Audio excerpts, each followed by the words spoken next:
డబ్బు, అనారోగ్యం, ఉద్యోగం, వ్యాపారం, అప్పులతో బాధపడుతున్నారా? మీకోసమే manifesting miracles 11 days programme. Hello వీస్, welcome back to our channel. ఈ రోజు మనతో ఉన్నారు స్టాక్ మార్కెట్ అనలిస్ట్ అయిన సుందరరామరెడ్డి గారు. సార్తో మాట్లాడదాం. నమస్కారం సార్. నమస్తే సార్, మార్కెట్లో లాంగ్ టర్మ్లో అయి ఉండొచ్చు, షార్ట్ టర్మ్లో అయి ఉండొచ్చు. అంటే దాని యొక్క మూమెంటం ఏదైతే ఉంటుందో, రైజ్ అండ్ అబవ్ కానీ, వాల్టాలిటీ కానీ, లేకపోతే వింటూ ఉంటాం కదా, పారిపోయింది మార్కెట్ ఇప్పుడు ఏంటో పెరుగుతుంది అని చెప్పేసి. బేసిక్గా స్టాక్స్ యొక్క ఫ్లో ఏదైతే ఉందో అది దేని మీద డిపెండ్ అయ్యి జరుగుతూ ఉంటుంది? ఒక కంపెనీ పర్ఫార్మెన్స్ మీద బట్ట, లేకపోతే వాళ్ళ యొక్క మార్కెటింగ్ బట్ట? ఎందుకంటే జనాలు ఇన్వెస్ట్ చేయాలి అంటే ఏదో ఒక రీజన్ అయితే మధ్యలో నడుస్తూ ఉండాలి. అది ఎలా జరుగుతుందో తెలుసుకోవచ్చా? అది మీరు అంటే ఏ టైపు ట్రేడర్ ఆర్ ఇన్వెస్టర్ అని దాన్ని బట్టి ఉంటుందండి. మీరు కపుల్ ఆఫ్ మినిట్సే ట్రేడ్లో ఉందాం అనుకున్నప్పుడు, కపుల్ ఆఫ్ మినిట్స్ అయినప్పుడు ఏంటంటే ఇన్స్టిట్యూషనల్స్ ఏ స్టాక్స్ అయితే కొంటున్నారో అవి మూమెంట్ క్రియేట్ చేస్తాయి ఆటోమేటిక్గా. ఎక్కువ వాల్యూమ్ వస్తే మూమెంట్ క్రియేట్ అవుద్ది. మూమెంట్ క్రియేట్ అవడం వల్ల దాంతోపాటు ప్యారల్గా మూవ్ వాల్టాలిటీ స్టార్ట్ అవుద్ది. అంటే ఎందుకు మూవ్ అవుతున్నాయి స్టాక్స్ అంటే ఒకటే రీజన్, వాళ్ళు ఎవరో హెవీగా కొంటున్నారు అందుకనే మూవ్ అవుతున్నాయి. రీజన్స్ అనేది సెకండరీ, అది వాళ్ళు ఏ రీజన్తో కొంటున్నారు అనేది. స్టాక్స్ మూవ్ అవ్వాలంటే ఒక ప్రెజర్ క్రియేట్ అవ్వాలి, బయ్యింగ్ ప్రెజర్ క్రియేట్ అయితే స్టాక్స్ మూవ్ అవుతాయి అనమాట. అందుకని మీరు షార్ట్ టర్మ్ అనుకోండి, న్యూస్ చాలా ఇంపార్టెంట్. ఎందుకంటే షార్ట్ టర్మ్లో న్యూస్ బేస్గా స్టాక్స్ మూవ్ అవుతాయి. లాంగ్ టర్మ్ కూడా న్యూస్ ఏంటంటే న్యూస్ ఏం కాదండి, న్యూస్ రోజు పనిచేయవు, అది షార్ట్ టర్మ్లో మాత్రమే పనిచేస్తాయి. అందుకని మీరు ఇంటర్డే ట్రేడింగ్ చేస్తున్నారంటే కంపల్సరీగా వరల్డ్ వైడ్గా మార్కెట్లు ఏం జరుగుతున్నాయి, అండ్ ఇండియాలో నిఫ్టీ ఎక్కడ ఓపెన్ అవుతుంది, గిఫ్ట్ నిఫ్టీ ఎక్కడ ఓపెన్ అవుతుంది, సెక్టర్స్ ఏం డ్రాప్ అవుతున్నాయి, అవి ఖచ్చితంగా మీరు చూసుకోవాలి. పర్టికులర్గా మీరు ఇంటర్డే ట్రేడింగ్ చేస్తున్నారనుకోండి, అమెరికన్ మార్కెట్ లాస్ట్లో ఎలా క్లోజ్ అయిపోయింది, అండ్ యూరోప్ మార్కెట్స్ లైవ్లో ఏం చేస్తున్నాయి, అండ్ ఏషియన్ మార్కెట్లు పర్టికులర్గా జపాన్, చైనా, హాంకాంగ్, కొరియా, ఈ మార్కెట్లన్నీ ప్లస్లో ఉన్నాయి, మైనస్లో ఉన్నాయి. యూజువల్గా ఈ మార్కెట్లన్నీ -1లో ఉన్నాయంటే మాత్రం సెల్లింగ్ ప్రెజర్ క్రియేట్ చేస్తాయి. +1లో ఉన్నాయంటే నేచురల్గా అందరూ ఈరోజు మార్కెట్ పాజిటివ్ ఓపెన్ అవుతుందని చెప్పేసి బులిష్గా ఉంటారనమాట. దీంతోపాటు గిఫ్ట్ నిఫ్టీ అంటే గుజరాత్లో గిఫ్ట్ సిటీలో మన నిఫ్టీ రన్ అవుతూ ఉందన్నమాట. అది మార్నింగ్ 6:30కి ఓపెన్ అవుతుంది అనమాట. 6:30 నుంచి మరుసటి రోజు మార్నింగ్ 2:20 వరకు లైవ్లో ఉంటుంది. అంటే ఆల్మోస్ట్ డైలీ ఒక 18 hours లైవ్లో ఉంటుంది. అందుకని దాన్ని ట్రాక్ చేసుకోవచ్చు మనం మార్కెట్ క్లోజ్ అయినా సరే. అందుకని షార్ట్ టర్మ్ పాయింట్ ఆఫ్లో మీకు న్యూస్ చాలా ఇంపార్టెంట్. మీరు నిరంతరం న్యూస్ని ట్రాక్ చేస్తూ ఉండాలి. ఎందుకంటే గుడ్ న్యూస్, బ్యాడ్ న్యూస్ వల్ల మార్కెట్స్ మూవ్ అవుతూ ఉంటాయి. ఈజ్ ఇట్ లాంగ్ టర్మ్ కూడా పనికొస్తుందంటే లాంగ్ టర్మ్ మనకి రాదు, అది ఓన్లీ షార్ట్ టర్మ్ అంట. అందుకని వన్ డే పాయింట్ ఆఫ్లో స్టాక్స్ ఎందుకు మూవ్ అవుతాయి అంటే based on the news flow అంతే. అండ్ అదే నీకు క్వార్టర్లీ ప్రకారం చూసి అనుకోండి, రోజు న్యూస్ ఏం పనిచేయవు. క్వార్టర్లీ బ్రోకర్ అనలిటిక్ రిపోర్ట్ ఏమైనా ఇచ్చారనుకోండి, సపోజ్ ఒక మార్గన్ స్టాన్లీ పలానా స్టాక్ ఇంత టార్గెట్ అని ఇచ్చారనుకోండి, న్యూస్ రిలీజ్ అవ్వగానే వెంటనే కొంటే బిగిన్ చేస్తారనమాట. వీళ్ళు 20, 30, 40% ఇలా ఇచ్చారు టార్గెట్. అందుకని ఎక్కువ టార్గెట్ ఇచ్చింది ఖచ్చితంగా స్పాట్లో మూవ్ అవుతుంటాయి అనమాట.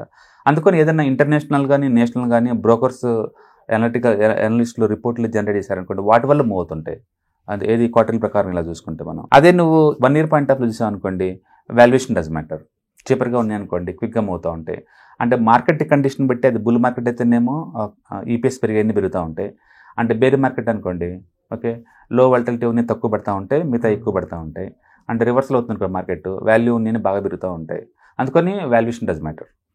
మోర్ దెన్ 1 year కనుకుంటే, మోర్ దెన్ 1 year ఉంచుకుంటే వాల్యూ డస్ మ్యాటర్ అనమాట. అదే నీకు ఒక 5 years ఉంచావనుకోండి, రెవెన్యూ గ్రో అవుతుంది, ప్రాఫిట్ గ్రోత్ అవుతుంది, డస్ మ్యాటర్. రెవెన్యూ కనుక గ్రో అవుతా ఉంది అనుకోండి, మార్జిన్స్ బాగా మిగులుతున్నాయి అనుకోండి, ఇంకా అది మంచి బిజినెస్. ఎన్ని బ్యాడ్ న్యూస్ వచ్చినా తట్టుకొని ముందు పోతూనే ఉంటుంది అది. ఎందుకంటే ఇవన్నీ టెంపరీ న్యూస్ కదా. But end of the company purpose ఏంటిది? సేల్స్ పెంచుకోవటం, ప్రాఫిట్ పెంచుకోవటం. అందుకని ఒక 5 years పాయింట్ ఆఫ్ నువ్వు చూస్తే రెవెన్యూ బాగా పెరుగుతుంది అనుకోండి, టెంపరీగా అది ఎన్నిసార్లు పడ్డా, ఎన్ని మాటలు వేసినా సరే లాంగ్ టర్మ్ లో పోతూనే ఉంటుంది పైకి. ఈ ప్యాటర్న్ B2B కానీ B2C కంపెనీలు కానీ, లేదంటే direct service oriented, product oriented అన్నిటికీ ఒకటే, ఏదైనా ఒకటి. అది ఏ టైప్ ఆఫ్ బిజినెస్ అయినా సరే end of the day revenue does matter. అంత పర్పస్ అయితే అదే కదా. అందుకని రెవెన్యూ పెరుగుతుంది అండ్ మార్జిన్స్ పెరుగుతున్నాయి అనుకోండి, ఆటోమేటిక్గా స్టాక్స్ పెరగడం స్టార్ట్ అవుతాయి. అందుకని 5 years టైం ఇచ్చేసి స్టాక్స్ ఎందుకు పెరుగుతున్నాయా అని నువ్వు అడిగా అనుకోండి, ఈ న్యూస్ కాదు, బ్రోకర్ రిపోర్ట్స్ కాదు, నిజంగా దానికి రెవెన్యూ పెరుగుతుందా లేదా, మార్జిన్స్ పెరుగుతున్నాయా లేవా, ఆ రెండు కాంబినేషన్ అంటే స్టాక్స్ పెరగడం, కంపెనీ వర్క్ చేసే విధానం అని చెప్పవచ్చు. అది పోతూనే ఉంటుంది. నువ్వు అదే 10 years పాయింట్ ఆఫ్ లో చెప్పావు అనుకోండి, క్యాపిటల్ ఎలా ఎఫిషియన్సీగా వాడుతున్నారు డస్ మ్యాటర్ అంతే. క్యాపిటల్ ని వాళ్ళు ఎంత ఎఫిషియన్సీగా వాడి ఎంత జనరేట్ చేస్తున్నది డస్ మ్యాటర్ అనమాట. అందుకని return on capital important 10 years point of లో చెప్పాలంటే. అదే ఒక 20 years టైం ఇచ్చామనుకోండి, ఆ స్టాక్స్ ఎందుకు మూవ్ అవుతాయి అనుకోండి, అచ్చం అందులో ఉన్న కంపెనీ యొక్క కల్చర్, అందులో ఉన్న మ్యాన్ పవర్, టాలెంట్ అంతే, వాళ్ళ వల్ల మూవ్ అవుతుంది అనమాట అంతే. 20 years 20-30 years టైం పెడితే ఎందుకు గూగుల్, ఫేస్బుక్ ఏంటంటే అసలు వాళ్ళ ఎంప్లాయీస్ పేరు కూడా మనకు తెలియదు వాళ్ళు. బట్ ఎందుకంటే అది ఇన్నోవేషన్కి మారిపోయారు. అది ఇన్నోవేషన్ అంటే ఇంక అయ్యే అంటే ఫ్యూచర్లో ఇన్నోవేషన్ కూడా అక్కడి నుంచి వచ్చిందని చెప్పేసి అంత దానంగా నమ్ముతాం మనం గుడ్డిగా. అందులో పెట్టిన ధర 50 green అనమాట. అది ఎంత అంటే అమెరికాలో ఒక S&P 500 మొత్తం పక్క పెడితే టాప్ 10 స్టాక్ ఒక పక్కన పెడితే ఈ టాప్ 10 స్టాక్స్ వెయిటేజ్ ఎక్కువ ఉంటుంది అనమాట. అంత దారుణంగా ఉంటుంది. టాప్ 10 స్టాక్స్ కొన్ని వెయిటేజ్ 39% ఉంటుంది అమెరికాలో, జస్ట్ 10. మిగతా 500 కంపెనీస్ మొత్తం ఒక పక్క పెట్టినా సరే ఇంకేం ఉండదు, దాంట్లో అంత ఉండదు. ఎందుకంటే అంత బ్లైండ్ బిలీఫ్ అనమాట జనాలకి. ఫ్యూచర్లో ఇన్నోవేషన్ అంతా కూడా ఈ మైక్రోసాఫ్ట్, ఈ అమెజాన్, ఈ మెటా నుంచి వచ్చింది అనమాట. అంటే వాళ్ళు R&D మీద అంత ఖర్చు పెడతారు, నిరంతరం అప్డేట్ అవుతూనే ఉంటారు. ఇట్స్ ఎ కల్చర్, వాళ్ళ కల్చర్ అది. ఇన్నోవేషన్ అనేది వాళ్ళ కల్చర్ అనమాట అది. సో అట్లా వాళ్ళ మ్యాన్ పవర్ అండ్ వాళ్ళ కల్చర్ డస్ మ్యాటర్. అందుకని లాంగ్ టర్మ్లో ఇప్పుడు ఏదైనా ఒక మంచి టాలెంటెడ్ కంపెనీలో ఉంచి ఒక CEO బయటకు వచ్చి ఓన్ కంపెనీ పెట్టారనుకోండి, చాలా మంది వాళ్ళని ఫాలో అవుతారు. ఇంతవరకు ఆ కంపెనీలో ఏం లేదు, బట్ స్టిల్ ఎందుకు పెడుతున్నాం అంటే వాడు చాలా టాలెంటెడ్, సో ఫ్యూచర్లో ఈ కంపెనీ పైకి తీసుకెళ్తారని గట్ ఫీలింగ్ అనమాట. వాళ్ళు చూసి పెడుతుంటారు వీళ్ళు కూడా. అంటే లాంగ్ టర్మ్ పాయింట్ ఆఫ్ లో, very long term point of లో అండ్ మేనేజ్మెంట్ టాలెంట్ అండ్ వాళ్ళ కల్చర్, వాళ్ళ ఎథిక్స్ డస్ మ్యాటర్ అంతే. ఇంకా వాళ్ళు కనుక నీట్గా ఉన్నారంటే ఎక్కడికో తీసుకెళ్ళిపోతారు. అది ఎందుకు గోద్రేజ్ అండ్ ఎందుకు అంత ఇష్టపడతారు జనాలు, టాటాస్ ఎందుకు ఇష్టపడతారు అంటే రీజన్ ఇదే. మనం టాటాస్ కానీ చూసాం, టాటా టెక్నాలజీస్ ఆల్మోస్ట్ 60-70 PE ఉంటాయి. It's very expensive. Still stocks పడకుండా అంతే ఎందుకుంటే అంటే బికాస్ ఆఫ్ టాటా. పక్కన టాటాది పీక్ పక్కన పడేసేయంటే అది ఈజీగా 20 PEకి వచ్చేస్తాయి. Brand value important. అది ఎండ్ ఆఫ్ ఏంటంటే ఎథికల్ అనమాట. వీళ్ళు చాలా ఎథికల్ గా ఉంటుంది, కంపెనీ సస్టైన్ చేస్తారు, లాంగ్ టర్మ్ ఎక్కడికో తీసుకెళ్తారు అని చెప్పేసి. టైటాన్ బికాస్ ఆఫ్ టాటా వల్లే gold plus Tata ethical is equal to Titan అయింది. టైటాన్ ఎప్పుడు 50-60 తగ్గదు, అది 60 PEకి తగ్గదు అనమాట. అట్లా మ్యాన్ పవర్ అండ్ వాళ్ళ ethics does matter 20 years point of లో. అందుకని మీరు HDFC నుంచి, టాటా నుంచి, రిలయన్స్ నుంచి అండ్ అదాని నుంచి ఎలాంటి కంపెనీస్ బయటకు వచ్చిన సార్ IPO రూట్లో కొన్ని పక్కన పెట్టుకోవచ్చు. అంతెందుకు జియో ఫైనాన్స్ ఉంది, ఇంతవరకు అది రూపాయి కూడా బీంజాలి ఎర్నింగ్స్, స్టిల్ దాన్ని మనం 2 lakhs ఇచ్చుకుంటున్నాం జియోని. ఎందుకంటే అది రిలయన్స్ వాళ్ళది కాబట్టి ఏదో రోజు ఇది మిరాకిల్ క్రియేట్ చేద్ది, అక్కడ గట్ ఫీలింగ్ అనమాట. వాళ్ళు కాకుండా బయట వాళ్ళది పెట్టామనుకోండి అక్కడ నిలబడదు అక్కడ ఆ ప్లేస్లో. అందుకని లాంగ్ టర్మ్లో ఖచ్చితంగా మేనేజ్మెంట్ టాలెంట్ అండ్ వాళ్ళ కల్చర్ అవి వాళ్ళ ethics important. Short term point of లో ఒక 10 years పాయింట్ ఆఫ్ లో కంపెనీ వాళ్ళు రిసోర్సెస్ని ఎలా వాడుకొని ఎంత బయటకు తీస్తున్నది ఇంపార్టెంట్. ఒక 5 year పాయింట్ ఆఫ్ లోకి వస్తేనేమో స్టాక్ చీప్రా కాస్ట్లా వాల్యుయేషన్ డస్ మ్యాటర్. అదే 1 year పాయింట్ ఆఫ్ లో వస్తే అండ్ మార్కెట్ మల్టిపుల్ ఎంత PE రన్ అవుతుంది ఇంపార్టెంట్.